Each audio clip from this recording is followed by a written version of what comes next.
손장로님이 제일 행복한 거예요. 행복하십니다. 행복하셔야 돼요. 제가 나이가 들면서 이렇게 살아보니까 참 사람이 하루를 살아도 마음이 편해야 되겠다. 또 평화로워야 되겠다. 그 생각을 아주 중요하게 하게 됩니다. 그래서 오늘은 우리 성도들이 정말 이 평화를 만드는 사람이 되었으면 좋겠다. 그래서 이 평화에 대한, 평안에 대한 말씀을 우리 에베소에 주신 말씀을 통해서 잠시 나누려고 합니다. 사도 바울은 본문에서 진정한 평화가 무엇이고 그것은 어떻게 이루어지는가를 자세하게 설명해 주고 있습니다. 바울은 진정한 평화라고 하는 것은 둘이 하나가 되는 것이라 이렇게 말합니다. 둘이 하나가 되는 것이라 중요한 그 단어를 쓰고 있습니다. 우리나라가 지금 선진국 대열에 들어간 그 쯤이 언젠가 하니 1988년 서울 올림픽 이후부터 우리 대한민국이 세계 앞에 많이 달라졌죠. 이 올림픽을 계기로 선진국으로 나가는 기반을 많이 하게 됐는데 우리가 그때 서울 올림픽 될 때 그 노래 가사 가운데 손에 손잡고라고 하는 노래가 있었어요. 여러분 기억하세요? 네. 손에 손잡고. 오른손으로는 상대편의 손을 잡고 왼손으로는 그 사람의 옆구리를 찌르는 것은 진정한 평화가 아니고 손에 손을 잡았으면 정말 서로 하나가 되어야 된다는 거죠. 어쩌면 우리나라가 그때 손에 손을 잘 잡아서 지금까지 우리가 나라가 하나님의 보호 아래 잘 온 줄 믿습니다. 얼마 전에 유튜브 뉴스에서 어느 고등학교에 있었던 일입니다. 전날 체육 시간에 운동장에서 두 학생이, 물론 한국에서 있었던 일이에요. 두 학생이 사소한 시비 끝에 말다툼이 일어났습니다. 그리고 그것으로 그날은 끝났는데, 그런데 그 다음날 아침에 첫 시간이 되기 전에 어제 창피를 당했던 학생 하나가 싸웠던 학생에게 다가가서 하해를 하자면서 손을 내밀었습니다. 야, 어제 일 우리 기억하지 말고 이제 하해하자. 손을 내밀었습니다. 그러나 손을 내밀어 악수하는 순간에 그는 다른 손에 숨기고 있던 아주 예리한 칼로 상대방을 찔러서 그 학생이 현장에서 죽는 사고가 일어났습니다. 진정한 평화라고 하는 것은 한쪽 손에 그 무엇인가를 숨긴다든지 옷 속에 그 무엇을 숨긴다든지 가슴 속에 그 무엇을 숨긴 채 손을 내밀어서는 평화라고 하는 것은, 평안이라고 하는 것은 성립되지 않는다는 것입니다. 바울은 오늘 이 본문에서 말하기를 둘로 하나가 될 때에, 막힌 담을 헐 때 둘이 한 세 사람이 될 때에, 둘이 한 성령 안에서 아버지께 나아갈 때에 진정한 평화가 성립이 된다. 이렇게 말하고 있는 것입니다. 그러나 우리는 이미 결론을 가지고 있는 것입니다. 이 말씀을 들으면서 이미 우리는 결론을 가지고 있습니다. 그러나 좀 더 자세히 오늘 이 본문을 살펴보면서 평화에 관한 말씀을 드리도록 하겠습니다. 첫 번째는 인격적인 평화가 대단히 중요하다는 거예요. 인격적인 평화. 세계 평화를 운운해도 내 속에 평화가 없으면 그것은 의미가 없습니다. 다시 말하면 평화회담 테이블에 마주 앉아있는 대표들이 마음이 증오와 갈등으로 부글부글 끓고 있다고 하면 평화협상은 성립될 수가 없는 것입니다. 그렇게 볼 때에 평화라고 하는 것은 평화를 진실로 사랑하고 열망하는 인격들이 모여서 논하고 이야기할 때에 그것이 가능하다는 것, 그것이 이루어진다는 것입니다. 인격에 결함이 있다든지 인격이 파괴된 사람은 자기 개인의 평화는 물론 다른 사람의 평화도 다 깨뜨려버려요. 우리가 주변에 어떤 데는 막 답답하고 안타까운 그런 일들을 우리가 경험했는데 왜 저렇게 할까 저 사람들은. 어떤 데 가끔 이 교회를 섬기면서 새벽마다 매일 이렇게 나오고 아니 하얗게 칠해놓은 하얀 벽에다가 저녁 지나가는 막 페인트 막 낙서를 갖다 쫙 돌려놔요. 그래서 내가 속으로 아니 도저히 저 사람의 마음은 뭐가 있어서 저렇게 할까. 그럼 또 우리 장 목사님이 얼마나 수고하나 또 그냥 지워놔요. 며칠 되면 어떤 데 또 뿌려놔요. 그래서 내가 장 목사님 보고 지난 주말에 한번 우리 그 카메라 달아놨으니까 누군지 한번 우리 한번 보자고 들어봤더니 두 사람이 밤 11시, 한 10시 한 40분쯤 돼가지고 막 달려오더니 막 한 놈은 저쪽에 있고 막 다니면서 쫙 뿌려. 속으로 참 저런 놈 잡아가지고 정말 그냥 신문에 내가지고 그냥 얼굴을 학대해가지고 잡으면 한 돈 만불 준다 해가지고 잡아 넣고 싶은 막 이런 생각이 드는 거예요.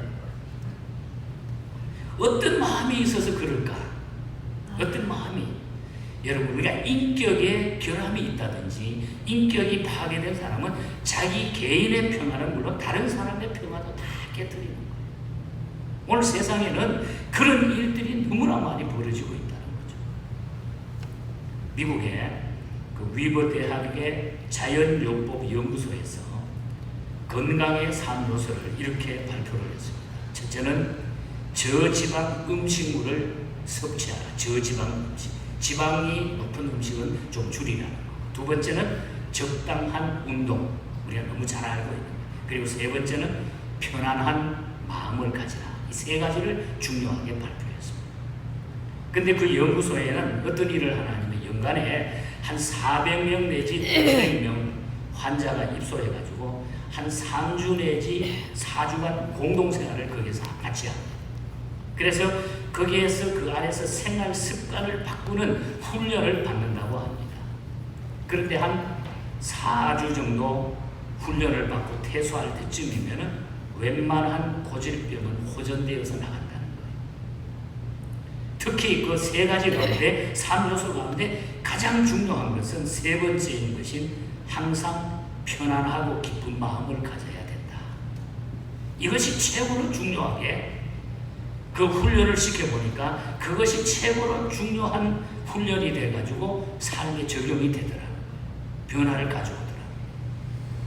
사람이 항상 기쁘고 평안한 마음을 지니면 엔돌핀이라고 하는 호르몬 분비가 돼가지고 건강을 유지시키는 T임파구가 활성화되지만은 그 반대로 긴장하거나 걱정하거나 노한 마음을 지니게 되면 이 모든 기능이 억제당하고 마는 거예요. 그 기능이 정상적으로 발휘가 되지 않고 오히려 막혀버린다는 거죠. 한마디로 편안하게 살고 웃으면 살라. 이것이 편안하게 살고 웃으면서 살아. 그러나 문제는 웃을 일이 있어야 웃고 편안할 조건이 있어야 성립이 되잖아요. 편안한 마음을 지닐 수 있는 것이 그래야 우리가 가능하지 않겠어요. 사실 웃고 산다는 거 쉽지 않습니다. 오늘 이 시대에 문제가 시작되면 얼굴을 보면 투덕투덕 달려있어요. 교회 어떤 데 이렇게 와서 예배드리고 오는 성도님들 보면 아 저분이 지난주에 무슨 일이 있었구나. 대충 진짜 우리 사람은 어쩔 수가 없는데 내가 근심이 쌓이고 힘든 일이 생기면 얼굴에 두덕두덕 그것이 붙어 다닌다는 거죠. 우리의 마음의 평화가 너무 중요하다. 인격적인 평화. 자, 어떻게 평안한 마음, 기쁜 마음, 즐거운 마음이 가능하겠습니까? 자, 어떻게 우리가 그것이 가능하겠느냐? 바울은 오늘 본문에서 성령을 강조하고 있다. 성령을 강조합니다. 사람은 정신적이며 영적인 존재입니다. 그래서 정신적인 문제와 영적인 문제가 해결돼야 마음이 평안해지는 것입니다. 그게 해결되지 않으면 우리의 마음에 평안이 없어요. 바로 그러한 정신적이고 영적인 문제를 해결하는 능력이 바로 성령께 있기 때문에 바울은 성령을 강조하고 있는 것입니다.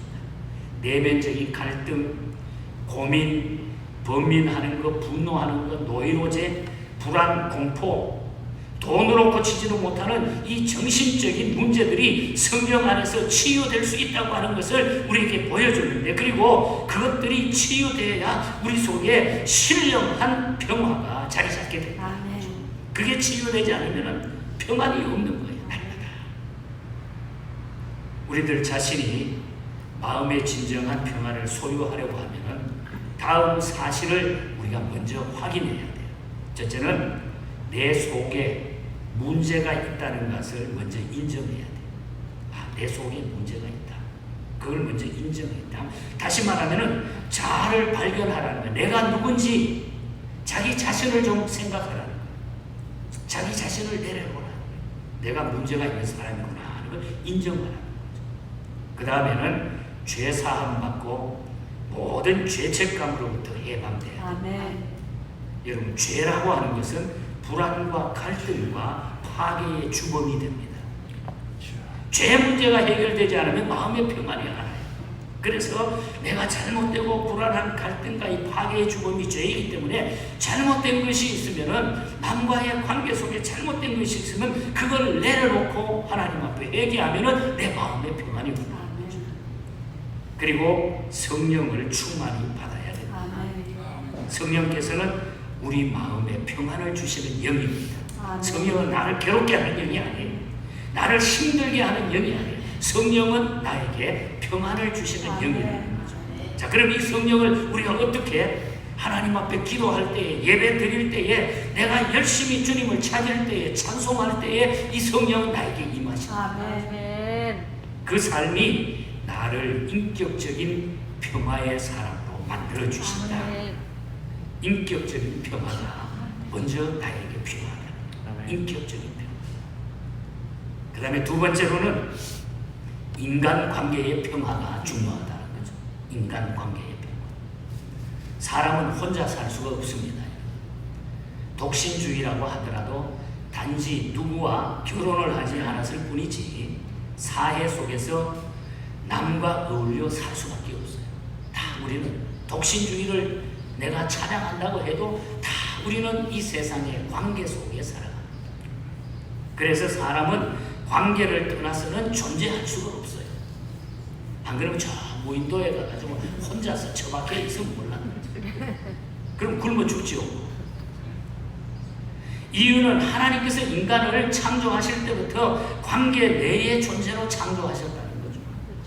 그렇기 때문에 우리는 관계를 가지고 사는 것이 우리 인간.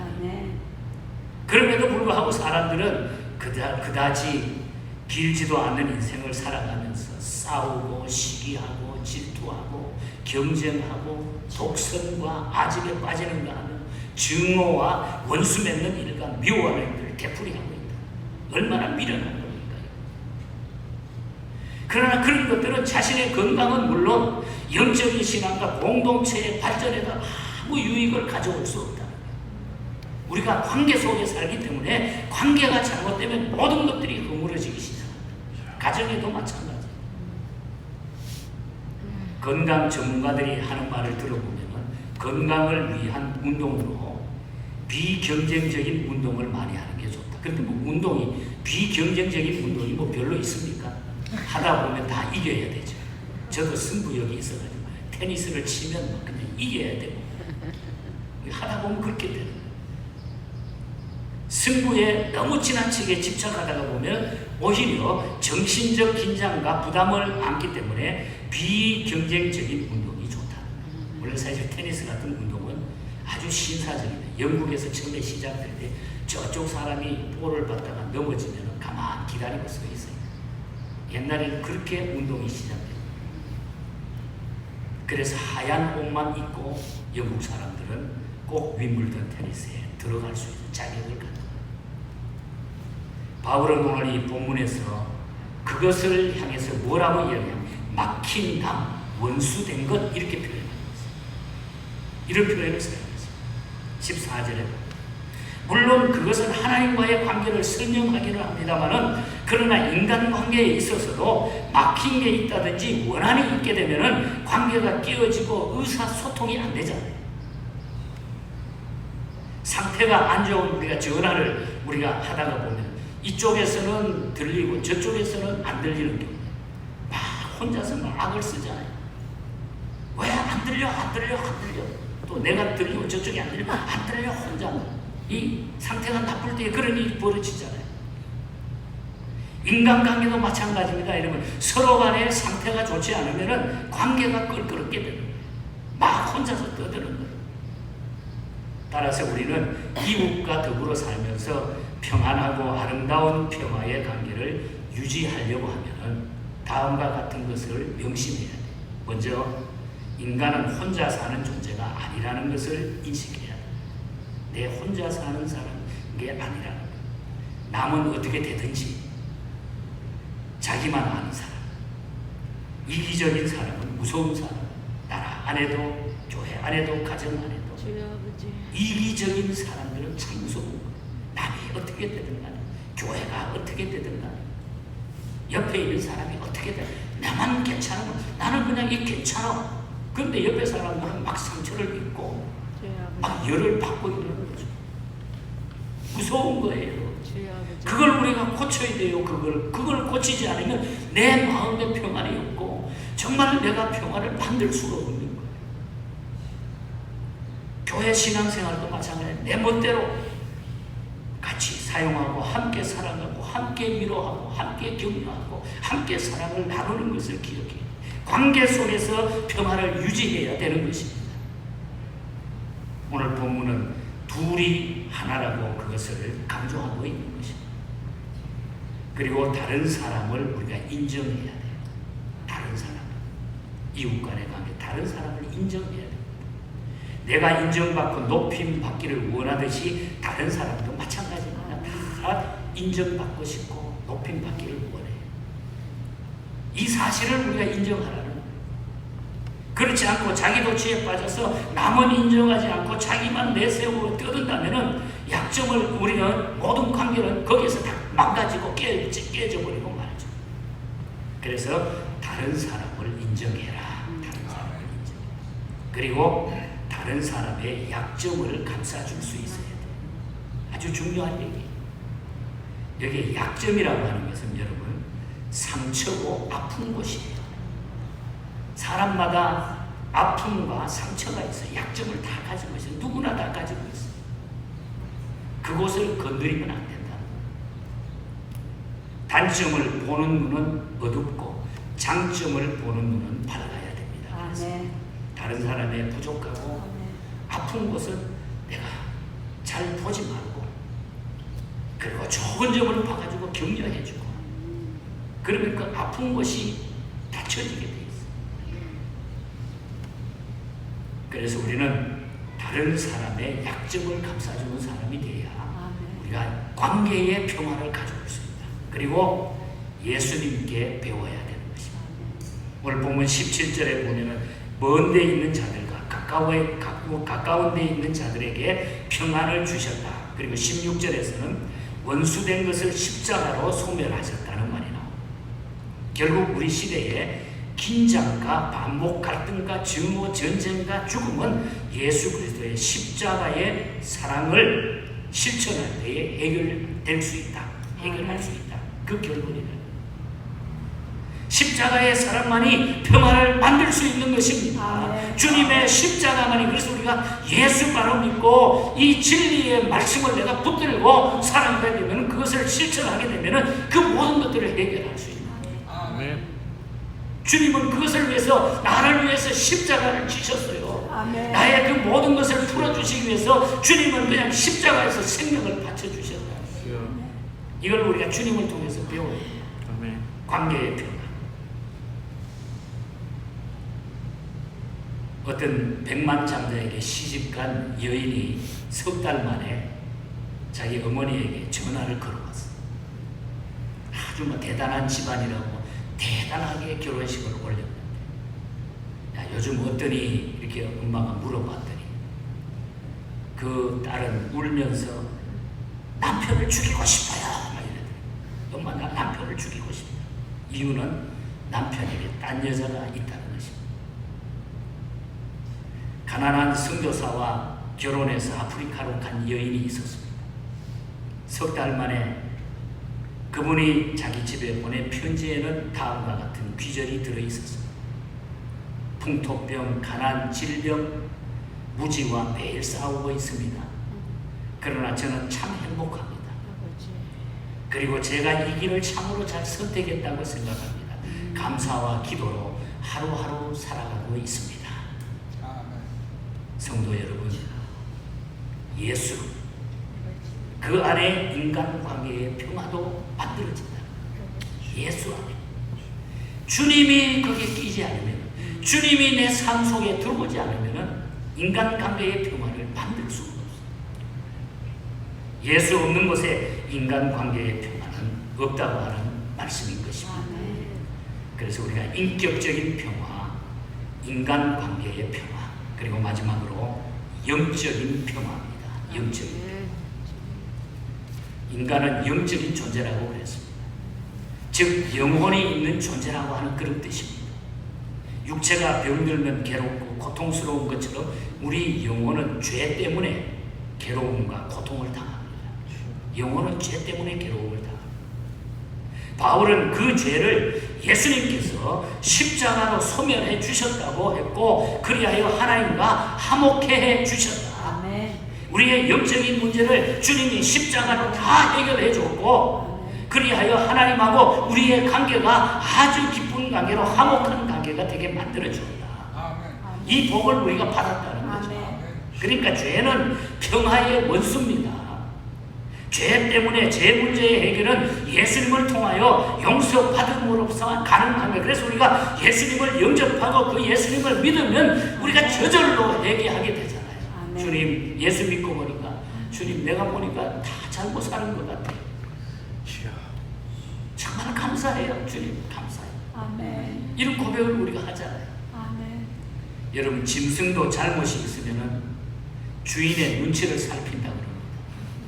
하물며 만물의 영장이라는 사람에게 있어서 더 말할 나위가 없잖아요. 하나님. 병원에서 그 신생아실에 일하는 간호원들이 하는 얘기인데 신생아들이 하나가 태어난 아이들이 하나가 막 울기 시작하면 따라서 막 다 운대요. 하나가 울기 시작하면 막 운대요. 그들에게 막 우는데 어머니의 태 속에 있을 때에 들었던 심장 그 고동 소리를 녹음하여 딱 들려주면 한 아기씩 울음이 다 그친다. 아주 평화롭게 잠이 든다. 엄마 뱃속에 있던 그 심장의 고동 소리를 녹음했다가 막 우는 아이에게 들려주면 금방 울음이 그쳐가지고 아주 평화롭게 잠이 든다. 마찬가지로 여러분 우리 인생에겐 주님의 숨소리가 필요합니다. 오늘 우리가 인생을 살아가면서 주님의 숨소리가 우리에게 필요합니다. 주님을 떠나서는 참 평화도 참 안식도 우리가 가져올 수가 없습니다. 참 자유와 기쁨이 없습니다. 예수님 떠나면. 주 안에서 영적인 평화가 있다고 하는 것을 믿으시기를 바랍니다. 엘리자벳 히윗 여사가 쓴 찬송을 우리 즐겨 부르잖아요. 윌리엄 커크 패트릭이 작곡한 얘기. 오랜 병상에 지쳐있던 이 히윗 여사가 너무 지쳐가지고 내 인생이 왜 이래? 나는 맨날 이렇게 아프다가 왜 끝나? 이런데 자기 병을 돌봐주던 흑인 여성 하나가 청소를 하면서 매일 콧노래를 부르는 거예요. 그래서 물었어요. 아니 흑인 여성한테 뭐가 그렇게 즐겁냐고, 뭐가 그렇게 좋아서 청소하는 주제에 뭐 그렇게 막 중얼중얼 기쁨으로 찬양을 하냐고, 노래를 콧노래를 부르냐고, 무엇이 그렇게 즐거우냐고. 그때 그 흑인 여성은 주님께서 내 모든 형편과 사정이 찬송으로 변할 수 있는 힘을 주셔서 나는 즐거울 수밖에 없어요. 이 이야기를 듣고서 히윗 여사는 회개하면서 찬송시를 쓴 것이 주 안에 있는 나에게 딴 근심 있으려 십자가 밑에다가 내 짐을 그 두려움이 변하여 내 기도 되었고 전날의 한숨 변하여 내 노래 되었어요. 주님을 찬송하면서 할렐루야 할렐루야 내 앞길 험하고 험해도 나 주님만 따라가는, 그래서 새로운 삶을 살게 되었다고 하는 그런 얘기입니다. 영국의 빅토리아 여왕이 대관식 때에 저 유명한 핸델의 오라토리오 메시아가 연주되는데 44번에 가면 할렐루야가 나옵니다. 할렐루야 합창이 될 때에 모두가 일어서는 것이 관례입니다. 지금도 마찬가지죠. 그런데 여왕만은 일어서지 않아도 됩니다. 여왕은 앉아있어도 그 누가 말할 사람이 일어나지 않아도. 그러나 그 장엄한 코러스, 왕의 왕, 주의 주가 찬양이 될 때에 왕의 왕, 또 주의 주, 막 이게 나올 때 빅토리아 여왕이 견딜 수가 없는 거예요. 그 자리에서 그냥 벌떡 일어나. 훗날의 빅토리아 여왕은 그렇게 이야기합니다. 높으신 하나님 앞에 지상의 왕권은 아무것도 아닙니다. 우리의 평안은 하나님을 높일 때 오는 것입니다. 우리가 평안롭고 기쁘고 감격스러워할 수 있는 것은 내가 주님을 높일 때 그것이 가능합니다. 이 이야기를 남긴 거예요. 진정한 평안을 원한다면 주님을 높이시기 바랍니다. 진짜 원하신다면 주님을 찬양하고 주님을 높이시면 우리에게 평화가 와지라. 주님이 영광 받게 되면 나에게 기쁜 평화가 온다는 거예요. 진정한 자유와 평화는 주님께 드릴 때, 주님을 높일 때에 찾아온다는 거예요. 그리고 주님과의 불편한 관계를 전부 다 개선하시기 바랍니다. 그리고 주님께 엎드려서 내 죄를 고백하면서 용서함 받으면 저절로 나에게 평화가 찾아온다는 거예요. 오늘 말씀의 결론이고 중요한 메시지는 내 영혼이 예수님의 영으로 청소되고 깨끗해질 때에 진정한 영혼의 평안은 만들어지게 됩니다. 그래서 여러분 한 분 한 분이 이미도 구원의 확신을 가지고 살아가지만 예수님의 영으로 깨끗하게 청소되셔서 진정한 영혼의 평안을 만들어 가시고 또 이것을 다른 사람에게도 만들어 줄 수 있는 이런 도구로 사용되기를 바랍니다. 평화를 만드는 사람이 그래서 우리는 꼭 되셔야 돼요. 그리고 인격적으로 인간관계 속에서도 그리고 영적으로도 어떠한 환경 가운데서도 이 주님을 찬송할 수 있는 그런 영적 평화를 우리가 소유해야 됩니다. 자유와 평화는 방종하거나 모든 인간관계 속에서 원만한 관계를 유지하고 특히 예수님께 맡기며 둘이 하나가 되는 진리를 터득할 때에 진정한 평화를 만들게 된다는 것입니다. 미국의 전도자 가운데 코넬이라고 하는 분이 계셨습니다. 이 코넬이라고 하는 분은 놀라운 평화의 물결이 영혼 깊은 데서 흘러나오는 것을 어느 날 체험하게 됩니다. 그 감격을 너무너무 감격스러워하여 그걸 종이 위에 적으면서 그는 원더풀 피스라고 하는 이런 제목으로 시를 씁니다. 원더풀 피스. 영혼 깊은 데서 흘러내려오는 그 영혼의 평안, 너무너무 감격한 그 체험을 그는 종이 위에서 적었습니다. 이것을 쿠퍼라고 하는 분이 이 글을 발견해가지고 작곡을 하게 됩니다. 그것이 오늘 우리 마지막에 부를 469장 찬송가입니다. 내 영혼의 평화가 넘쳐나고 주의 축복을 받으리라. 내가 주야로 주님과 함께 있어 내 영혼이 편히시되. 2절에 보면은 그 평안을 보화로 표현하고 있습니다. 내 마음속에 솟아나는 이 평안은 깊이 묻힌 보배로다. 나의 보배를 캐내어 가져갈 자 그 누구랴 안심이 있어요. 그리고 마지막 절에는 이렇게 고백을 합니다. 이 땅 위에 험한 길 가는 동안 참된 평화가 어디 있나. 우리 모두 다 예수를 친구 삼아 참 평안을 누리겠네.